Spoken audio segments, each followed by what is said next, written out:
Olá, alunos de hermenêutica, quero convidá-los para juntos aprendermos mais um método de estudo bíblico. Já estudamos o método sintético que focaliza num único livro das Escrituras. O método analítico que estuda uma passagem, uma unidade predicante. Vamos agora para mais um método de estudo bíblico indutivo. E o método que iremos aprender agora é um método tópico que estuda um assunto, um princípio ou uma ideia das Escrituras.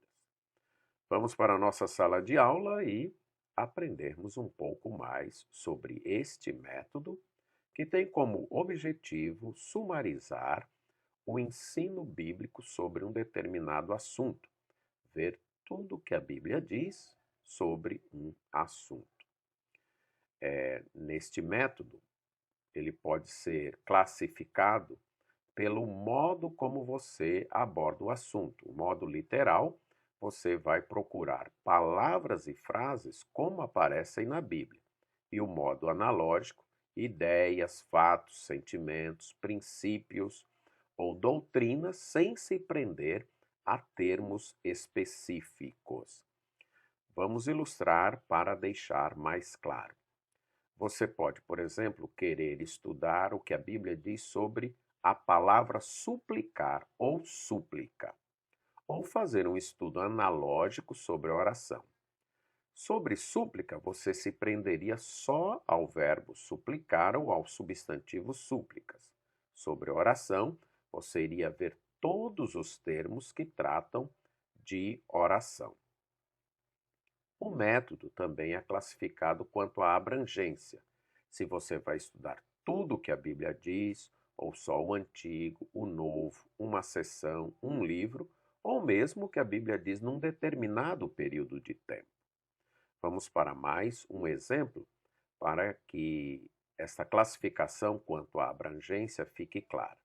Suponha que você quer estudar sobre família. Você pode ver tudo o que a Bíblia diz sobre família, ou que o Antigo Testamento diz, ou que o Pentateuco diz, ou que o livro de Provérbios diz, ou que os profetas do sétimo século disseram. Aí você está limitando o seu campo de estudo ou estabelecendo a abrangência do seu estudo. Neste método, nós temos algumas vantagens. Eu quero destacar duas vantagens. Atende necessidades ou interesses imediatos que você ou sua congregação tenha e permite um estudo mais organizado sobre um assunto. Mas esse método também apresenta os seus perigos. E eu quero também destacar dois perigos que o método tópico pode trazer. Um é você estudar o texto fora do seu contexto. E o outro é você se concentrar em estudar apenas o que você quer e não tudo que a Bíblia ensina. Então esteja alerta quanto a estes perigos. Talvez agora você esteja se perguntando como se estuda este método. E nós vamos ver passo a passo. O primeiro passo é escolher o assunto, de acordo com seu interesse e necessidade, ou interesse e necessidade das pessoas a quem você vai ensinar a palavra de Deus. O segundo passo é exatamente você estabelecer o campo de estudo. Você vai estudar esse assunto na Bíblia inteira ou só numa parte da Bíblia? Se for numa parte, que parte será essa? Todo o Antigo, todo o Novo? Ou só uma parte do Antigo, ou só uma parte do Novo? No terceiro passo, você vai descobrir palavras e frases que tratam do assunto. Se o seu método for literal, as palavras e frases já estão definidas. Se for analógico, você tem que procurar quais os termos que a Bíblia usou para tratar daquele assunto. Você deve tomar dois cuidados aqui. Verificar se há palavras iguais, mas com sentido diferentes, como carne, e lembrar-se que há sinônimos, como alegria e regozijo, que tratam então do mesmo assunto.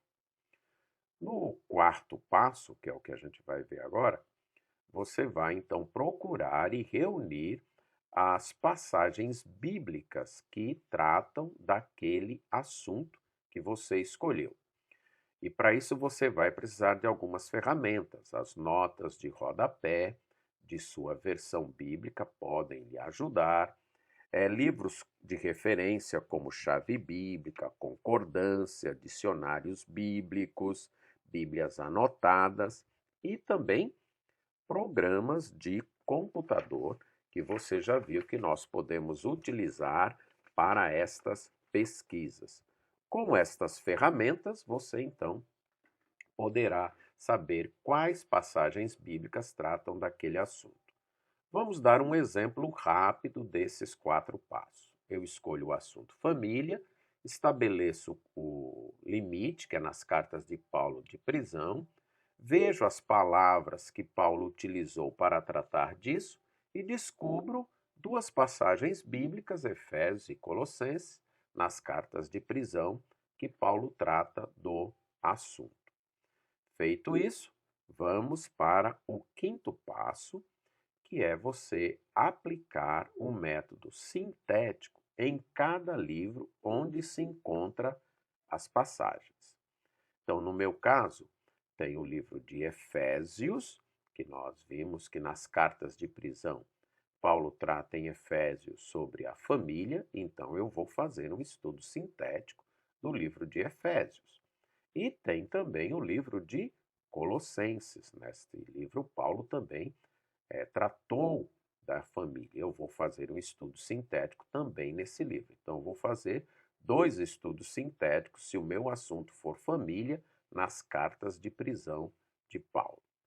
Aí, vamos para o sexto passo, certo? Que é aplicar o método analítico em cada uma das passagens. No meu caso, são 2 passagens, eu vou aplicar o método analítico nessas 2 passagens. Agora, eu devo destacar que no método analítico, a gente faz os seguintes passos do método analítico, certo? Não são todos os passos que a gente vai aplicar. A gente vai ver a análise literária, contexto histórico-cultural, contexto imediato, análise dos termos e a explicação da passagem. Esses 5 passos do método analítico eu preciso abordar quando eu pego o tópico e vou estudar as passagens.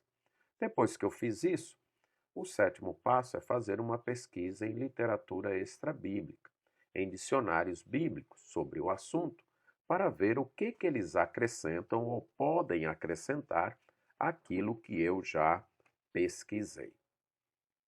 De posse de toda a pesquisa então feita, eu vou para o oitavo passo, que é organizar o que eu descobri.